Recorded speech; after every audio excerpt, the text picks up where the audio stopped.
Olá, meu querido irmão, minha querida irmã, seja bem-vindo ao nosso programa O Pão da Palavra, no qual nós meditamos a palavra de Deus proclamada neste domingo. Hoje estamos celebrando a ascensão do Senhor Jesus ao céu. Nós temos como palavra de Deus neste dia Atos capítulo 11, versículo 1 a 11, Efésios capítulo 1, versículo 17 a 23, o Salmo 46, alguns versículos, e Lucas capítulo 24, versículo 46 a 53. Vamos meditar com alegria a Santa Palavra de Deus. Minha saudação aos queridos radiovintes da Rádio Comunidade FM de Bom Sucesso, da Web Rádio Nossa Mãe de Birité, nossas parceiras na evangelização. Em primeiro lugar, entender o que nós estamos celebrando. A ascensão é o outro lado da ressurreição, né? É uma forma bíblica de se falar da entrada no mundo divino. Ora, teologicamente, a ressurreição e a ascensão de Jesus ao céu se dá tudo no mesmo momento, no mesmo ato, na história. Mas do ponto de vista da narrativa bíblica, as coisas são contadas de forma diferente. Até mesmo pelo mesmo evangelista, porque nós sabemos que foi Lucas que escreveu tanto o Evangelho quanto Atos dos Apóstolos. Então, para o Evangelho, Jesus volta para o céu no mesmo dia da ressurreição, ao passo que, em Atos dos Apóstolos, Jesus volta para o céu 40 dias após a ressurreição, porque tem toda uma teologia distinta ali em Atos dos Apóstolos. Ok? E o que significa ascensão? Vem do verbo ascender, elevar. Então significa que Jesus volta para o céu, para o lugar que já era dele. Ele veio do céu e volta para o céu, para o lugar que já era dele. Imaginemos um rei dizendo, quando um rei ascende ao trono, ele tem direito ao trono, o trono é dele. Então, quando ele toma posse do trono, ele está tomando posse daquilo que é dele, ok? É diferente da assunção de Maria, né? Porque o verbo, a assunção vem do verbo assumir, ou seja, Nossa Senhora foi levada ao céu, foi assumida no céu, num lugar que originalmente não era dela, né? Então também aqui está a grande diferença entre a ascensão e a assunção, né? Se Jesus eleva-se ao céu pela sua própria força, pelo seu próprio poder, muito embora o texto bíblico diz que ele foi levado por Deus para um lugar que era dele, nossa Senhora é levada ao céu pela força de Deus e não pela sua própria força, para um lugar que originalmente não era dela, mas que a, passou a ser graças à ressurreição de Jesus. E o que significa também, do ponto de vista do mistério da história da salvação, esse mistério da ascensão do Senhor? É o início do novo êxodo, né? Se o primeiro êxodo consistia em sair da escravidão do Egito e ir para a terra prometida, o novo êxodo consiste em sair deste mundo, simbolizado pela cidade de Jerusalém, e ir para a terra prometida do céu. Não é à toa que o evangelista vai utilizar a mesma frase que vai dizer no evangelho que Jesus fez sair de Jerusalém para Betânia os seus discípulos. Ou seja, é o mesmo verbo utilizado lá no livro do Êxodo para se referir a Deus que faz o povo sair do Egito e ir para a terra prometida. Ok? Então, esses detalhes também é muito importante do ponto de vista da história da salvação, da catequese, da nossa fé, entender esse mistério. Então, Jesus, ao ir para o céu, ele não nos abandona, isso não significa um abandono da parte dele para conosco, mas significa que agora ele, humano e divino, entra na glória de Deus e faz com que em Deus haja espaço, haja lugar para que a humanidade possa habitar em Deus. Porque, não se esqueça, ele era apenas Deus, se fez humano para poder nos salvar. Ao ressuscitar e voltar para o céu, ele volta para o céu, não somente como Deus, mas também como humano. Então, por isso, por causa da ascensão de Jesus, a humanidade tem possibilidade de viver e habitar a eternidade de Deus. Então, uma coisa muito linda, tá certo? Então, veja que na primeira leitura, então, nós temos o relato de Atos dos Apóstolos, que é distinto do final do relato de Lucas, ou seja, que Jesus ficou durante 40 dias, 40 dias, ou seja, um tempo de preparação junto aos apóstolos, lhes ensinando, falando do reino de Deus. Depois, Jesus promete a vinda do Espírito Santo, versículo 8, né? Descerá sobre vocês o poder do Espírito Santo, que descerá sobre vocês para vocês serem minhas testemunhas, meus mártires, onde quer que vocês estejam. Os discípulos, versículo 6, pensam que Jesus vai restaurar o reino de Jerusalém, o reino de Israel, mas não é agora, ou seja, porque Jesus, na verdade, está abrindo caminho para os apóstolos adentrarem no reino definitivo do céu. E depois, veja só, versículo 9, 10 e 11, nós temos o relato da ascensão segundo o Atos dos Apóstolos, ou seja, que Jesus foi levado ao céu e uma nuvem, o próprio Deus, o escondeu. A nuvem simboliza o próprio Deus, então que Jesus foi levado e agora pertence ao mundo de Deus e não mais ao mundo dos humanos. E que enquanto ele está no céu, nós devemos cuidar das coisas do mundo, vivendo e testemunhando o Evangelho, né? Os dois homens vestidos de branco chamam a atenção dos apóstolos que eles não podem ficar olhando para o céu. Jesus vai voltar, então até que Jesus volte, é papel da igreja testemunhar e anunciar Jesus e o seu Evangelho, né? Então esse seria o primeiro mistério, o primeiro detalhe do mistério, que Jesus, ao voltar para o céu, então ele está sendo voltou para o lugar de onde ele veio e que agora é o mundo de Deus onde Jesus vive e não mais o mundo dos humanos. E Jesus, que por nós deu sua vida, viveu radicalmente o amor. Então, aquele que vive radicalmente o amor, o fim da sua vida é ser assumido, é viver para sempre em Deus. Ok?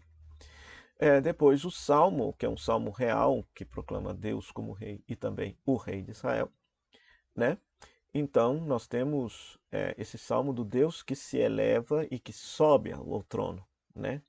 Então, esse tema do trono, que Jesus ascende para sentar-se no trono, aparece sobretudo aqui na segunda leitura na carta de São Paulo aos Efésios, né? Quando se diz que ali, no versículo 20, ele manifestou sua força em Cristo quando ressuscitou dos mortos e o fez sentar-se à sua direita nos céus, bem acima de toda autoridade, poder, potência, soberania ou qualquer título que se possa mencionar, não somente nesse mundo, mas ainda no mundo futuro. Então, uma imagem do mundo antigo, porque tinha o soberano, o rei, e tinha o primeiro-ministro que sentava ao lado direito. Então, sentar-se ao lado direito de Deus significa que Jesus toma posse como rei. É Jesus que agora governa todo o universo. Então é o outro detalhe do mistério também da ascensão, que Jesus, ao ressuscitar e voltar para o céu, ele se tornou não somente rei de Israel, mas também rei de todo o universo. E se ele está levando a nossa humanidade consigo para o céu, então significa que nós estamos também sob todo poder, potência, soberania ou qualquer título que se possa mencionar nesse mundo. Somos maiores que os anjos, graças à encarnação do Verbo e graças à ressurreição e ascensão de Jesus. E a mesma imagem é utilizada no versículo 22, quando fala que ele é a cabeça da igreja e nós somos o corpo. Então, se a cabeça já está ressuscitada e gloriosa no céu, um dia nós que somos o corpo também estaremos lá. É nossa esperança. Essa imagem da cabeça do corpo era uma imagem utilizada no mundo antigo para falar do rei, que era a cabeça do reino, e o reino, que era o corpo do rei. É a mesma imagem que, portanto, o autor aqui está aplicando para a igreja e Jesus. Existe a possibilidade de uma outra segunda leitura, que é Hebreus capítulo 9, versículo 24 a 28, e capítulo 10, versículo 19 a 23. É um outro detalhe bonito desse mistério da ascensão, que Jesus volta para o céu para exercer o sumo e eterno sacerdócio no céu. Hebreus, provavelmente foi um sacerdote que escreveu, então imagina o céu como um santuário, um verdadeiro templo, o santo dos santos. Então Jesus volta para lá para ser o nosso intercessor, para oferecer diante de Deus o verdadeiro e eterno sacrifício que ele já realizou na Sexta-feira Santa, mas que agora ele constantemente está eternamente apresentando este sacrifício a Deus Pai no santuário do céu, para interceder por nós a nosso favor. Tá certo? Então, é uma outra imagem do sentido da ascensão de Jesus. Da ascensão de Jesus. Então, que Jesus volta para o céu para ser o sumo e eterno sacerdote diante de Deus, para interceder por nós diante do Pai, no santuário divino e eterno do próprio céu. É uma outra imagem para se falar daquilo que significa a ascensão de Jesus. A ascensão de Jesus. E essa imagem aparece um pouquinho no Evangelho. Evangelho. Tá certo? Então veja bem, que Jesus, no dia da ressurreição, então se manifesta aos apóstolos, né, dizendo que o Cristo deverá sofrer a paixão no terceiro dia, ressuscitar, e que no nome dele deverão ser anunciados a conversão, o perdão dos pecados, e que os discípulos deverão ser mártires disso, testemunhas disso, que vocês receberão a força do alto, que é o Espírito Santo, né? Então, olha só, versículo 50, Jesus levou-os para fora, realizou um êxodo, ou seja, ele os tira da cidade de Jerusalém para Betânia, e ali Jesus ergue a mão e os abençoa. A pergunta é, quem é que podia fazer esse gesto no tempo de Jesus? Somente o sacerdote. Então, uma função sacerdotal de Jesus. O interessante é que o Evangelho de Lucas inicia-se no templo e termina também no templo de Jerusalém, para mostrar que Jesus, por sua paixão e sacrifício, então ele está assumindo o lugar do sumo e eterno sacerdote, ofertando ao Pai a própria vida como sacrifício para o nosso perdão, nossa cura, libertação e salvação. E aí Jesus os abençoa, uma função sacerdotal, e é levado para o céu. E é levado para o céu. Então Jesus, em Lucas, termina a sua missão exercendo uma função sacerdotal, de abençoar os discípulos. E vale lembrar, vale daqui dar uma olhadinha também na aclamação ao Evangelho, que é Mateus capítulo 18, versículos 19 a 20, né? Que muito embora o Evangelho de Mateus não tenha relato da ascensão, porque para Mateus Jesus vai permanecer para sempre com a igreja, ele é o Emmanuel, Deus conosco, então não faz sentido ter ascensão no Evangelho de Mateus. Mas Jesus deixou um mandato: ide ao mundo e ensinai os povos todos, convosco estarei todos os dias até o fim dos tempos, para nos recordar que pela ascensão Jesus está gloriosamente no céu, mas está misteriosamente, sacramentalmente presente entre nós. Entre nós. E que a missão que era de Jesus passou a ser a nossa missão. Qual a missão? De ensinar a todos os povos a ser discípulos de Jesus, pregar o Evangelho. E Jesus estará conosco até o fim dos tempos. Então, então mais um motivo para a gente não ficar olhando para o céu. Ou seja, devemos olhar para o céu sabendo que o nosso irmão maior, nosso Salvador, está lá, nos abriu o caminho e nele viveremos eternamente em Deus um dia. Mas enquanto esse dia não chega, nós devemos ir pelo mundo e ensinar a todos a viver o Evangelho, pregar a boa nova do Evangelho de Jesus. Ok? Então, peçamos ao Senhor, agradeçamos ao Senhor, porque pelo mistério da ascensão nossa humanidade já se encontra em Deus, já existe lugar em Deus para que a gente possa viver, graças à ascensão do Senhor. Que possamos reforçar a nossa fé de que Jesus governa todo o universo, Ele está sentado à direita de Deus Pai. Enquanto nós não vamos e o nosso êxodo não acontece, não passamos desse mundo para o céu, que a gente possa então assumir essa missão de ir pelo mundo todo e pregar a boa nova do Evangelho, testemunhando Jesus. Testemunha-se Jesus, sobretudo, pela nossa vida cristã de qualidade. O Senhor esteja convosco, Ele está no meio de nós, que a bênção de Deus Todo-Poderoso, Pai, Filho e Espírito Santo, desça sobre você e permaneça para sempre. Meu muito obrigado à Rádio Comunidade FM, à Web Rádio Nossa Mãe de Birité, nossas parceiras na evangelização. Se você gostou desse vídeo, curta, deixe o seu comentário, diga aquilo que você mais gostou nessa meditação, compartilhe com seus amigos, divulgue a nossa peregrinação para a Terra Santa, do dia 3 a 12 de novembro.